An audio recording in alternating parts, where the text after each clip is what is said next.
खबर यूपी के बलिया से है, जहां पर थाना नगरा पुलिस और एसओजी की संयुक्त टीम ने मुठभेड़ के द्वारा लूट और चोरी करने वाले गिरोह के 5 अभियुक्तों को पुलिस ने गिरफ्तार किया है और उनके कब्जे से अवैध शस्त्र और चोरी की 2 मोटरसाइकिल और 7 मोबाइल फोन और मंगलसूत्र भी बरामद किया है। तो वहीं पुलिस अधीक्षक ओमवीर सिंह ने बताया कि मुखबिर की सूचना पर कुछ लोग नगरा थाना क्षेत्र में किसी घटना को अंजाम देने की फिराक में थे। पुलिस फोर्स पहुंची और घेराबंदी की गई तो उनके द्वारा पुलिस के ऊपर फायरिंग की गई, जिसके बाद से घेराबंदी कर उन लोगों को पुलिस द्वारा गिरफ्तार कर लिया गया और उनके निशानदेही पर उनके पास से जो पहले घटना हुई थी उस संबंधित मोबाइल और 2 मंगलसूत्र बरामद किए गए हैं। और इस गैंग में कुल मिलाकर 10 से 11 लोग कॉर्पोरेट कर रहे थे, जिसमें से 5 अपराधी और 1 सुनार जिसके पास से गहना खरीदते थे। और पकड़े गए 2 अभियुक्त अभी वांछित हैं, उन्हें भी शीघ्र गिरफ्तार किया जाएगा। जब हमारी स्वाट सर्विलांस टीम और थाना उभाव और थाना नगरा की टीम इन घटनाओं के बारे में बैठ के विचार विमर्श कर रहे थे अपने थाने पे, तभी उन्हें एक मुखबिर से सूचना मिली कि कुछ लोग नगरा थाना क्षेत्र में जो हमारा फायर स्टेशन बन रहा है उसके पास इकट्ठा हैं और किसी घटना को अंजाम दे सकते हैं।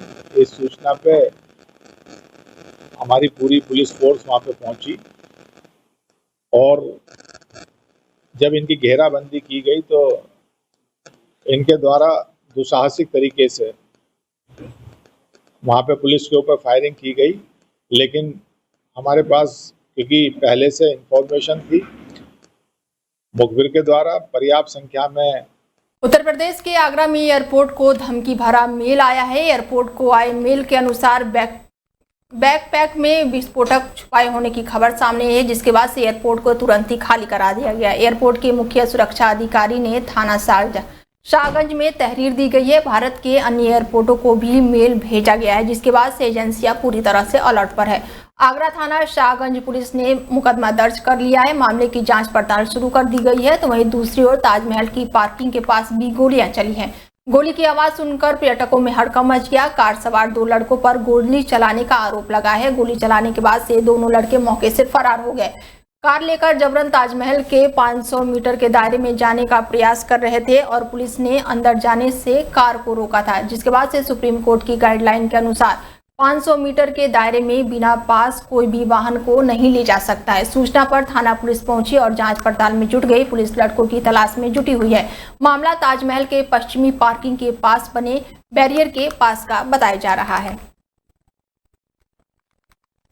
खबर यूपी के मुजफ्फरनगर से है, जहां पर एक 55 साल के व्यक्ति ने बीच सड़क पर एक युवती के साथ छेड़छाड़ की है। युवती ने पहले व्यक्ति को पकड़कर बीच सड़क पर पीटा है और इसके बाद से सीसीटीवी भी इसका सामने आ गया है, जिसमें व्यक्ति युवती को छेड़ता हुआ नजर आ रहा है। और इसके बाद से युवती ने पुलिस से शिकायत की। पुलिस सीसीटीवी के आधार पर व्यक्ति की गिरफ्तारी कर लिया और इसके बाद से आरोपी व्यक्ति एक वीडियो सामने भी आया है, जिसमें उसका वही हाथ पुलिस ने तोड़ दिया है जिससे उसने लड़की को छेड़ा था।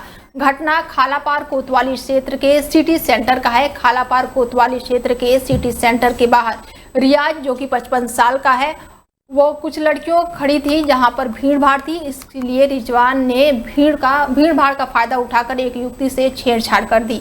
रियाज ने युवती के बैक साइड में टच किया। युवती ने रियाज को करते हुए ये देख लिया, जिसके बाद से उसको पकड़ लिया और बीच सड़क पर जमकर उसकी पिटाई कर दी। ये पूरी घटना सीसीटीवी में कैद हो गई और इसके बाद से युवती ने इसकी शिकायत पुलिस से की। पुलिस ने शिकायत को संज्ञान में लेते हुए तुरंत ही कार्रवाई की और पुलिस ने आरोपी की पहचान करते हुए 50 सीसीटीवी कैमरों की फुटेज खंगाली और इसके बाद से आरोपी को गिरफ्तार कर लिया। पुलिस की पूछताछ में आरोपी ने स्वीकार किया है कि वो पहले भी कई बार ऐसी हरकत कर चुका है, लेकिन किसी ने पुलिस से शिकायत नहीं की थी और इसी वजह से उसके हौसले बढ़ गए थे। तो वहीं लगातार ऐसी घटनाओं को वो अंजाम देता रहा।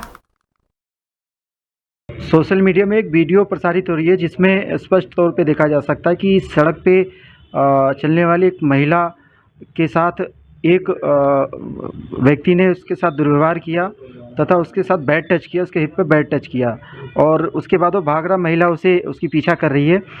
इस वीडियो को देखा गया। हालांकि इस संबंध में थाना खालापार पे किसी व्यक्ति द्वारा कोई कंप्लेंट नहीं किया गया। बहरहाल पुलिस ने उस वीडियो का स्वतः संज्ञान लेते हुए बैड टच करने वाले उस व्यक्ति को सीसीटीवी कैमरे के आधार पर ट्रैक करना शुरू किया। तकरीबन 50 की संख्या में कैमरे को देखा गया। देखते देखते वह व्यक्ति ट्रेस हुआ, जिसका नाम रियाज पुत्र नूर मोहम्मद, जो कि पान मंडी का रहने वाला, थाना कोतवाली नगर का। मुरादाबाद की सपा सांसद रुचि वीरा का बड़ा बयान सामने आया है। उन्होंने अखिलेश यादव और आजम खान के बीच कोई भी नाराजगी नहीं है, उन्होंने बड़ा बयान दिया है। मुरादाबाद से समाजवादी पार्टी की सांसद रुचि वीरा का बड़ा बयान सामने आया है। उन्होंने कहा है कि सपा कार्यकर्ताओं को पहले भी पूर्व सांसद डॉक्टर एसटी हसन के बयान को लेकर आपस में नहीं उलझना चाहिए। रुचि वीरा ने साफ कर दिया है कि आजम खान और अखिलेश यादव के बीच कोई भी नाराजगी नहीं है।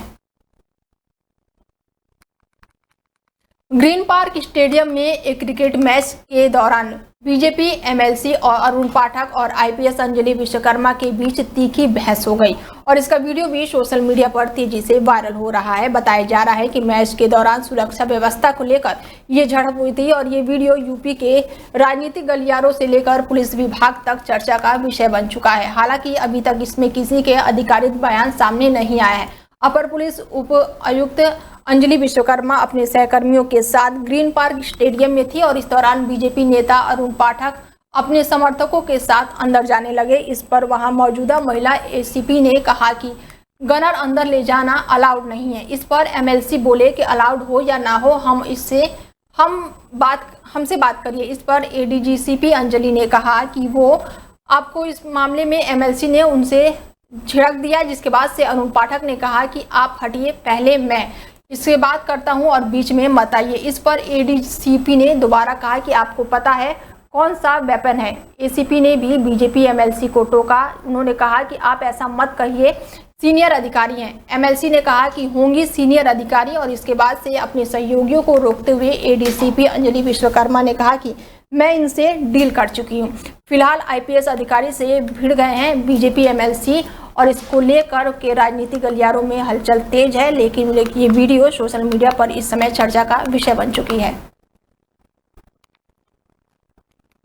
नोएडा में देर रात से रुक रुक कर लगातार बारिश हो रही है, जिसके बाद से मौसम सुहाना हो गया है। भीषण गर्मी से नोएडा वासियों को काफी राहत मिली है। उमस भरी गर्मी से बच्चे और बुजुर्गों को भी काफी परेशानियां हो रही थी।